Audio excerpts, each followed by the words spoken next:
All India Ambedkar యువజన సంఘం ఆలయ ఫౌండేషన్, తెలంగాణ అంబేద్కర్ భవన నిర్మాణ కమిటీ చారిటబుల్ ట్రస్ట్ ఆధ్వర్యంలో బుధవారం గోదావరికని పట్టణంలో ఛత్రపతి శివాజీ మహారాజ్ 395వ జయంతి కార్యక్రమాన్ని ఘనంగా నిర్వహించారు.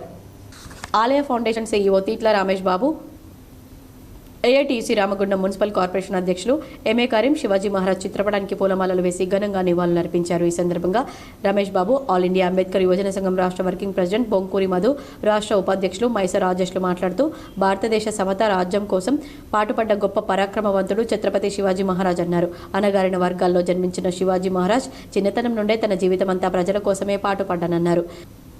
వారి ఆశయాలను కొనసాగించాలన్నారు. 295వ ఛత్రపతి శివాజీ మహారాజ్ జన్మదిన వేడుకలు అంగరంగ వైభవంగా జరుపుకోవడం జరుగుతుంది.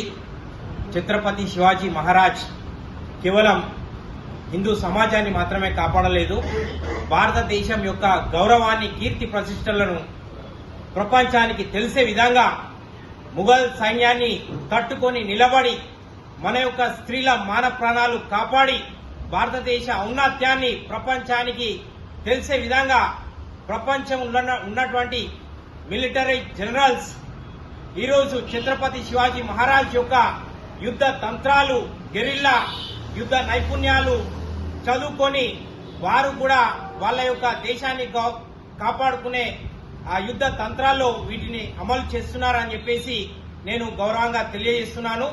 ఆల్ ఇండియా అంబేద్కర్ యువజన సంఘం జాతీయ కార్యదర్శి కొంకటి లక్ష్మణ్ అధ్యక్షతన జరిగిన ఈ కార్యక్రమంలో ఆలయ foundation deputy CEO Mittapalli Rajendra Kumar, all India Ambedkar యువ సంఘం రాష్ట్ర కార్యదర్శి వంతెన లింగయ్య, రాష్ట్ర కార్యవర్గ సభ్యులు ఇరుగురాళ్ల కృష్ణయ్య, ఆకునూరి బాలాంకుష్, శశిభూషణ్, బొందయ్య, రాజేశం, సమ్మయ్య, ఈర్ల శ్రీనివాస్ తదితరులు పాల్గొన్నారు.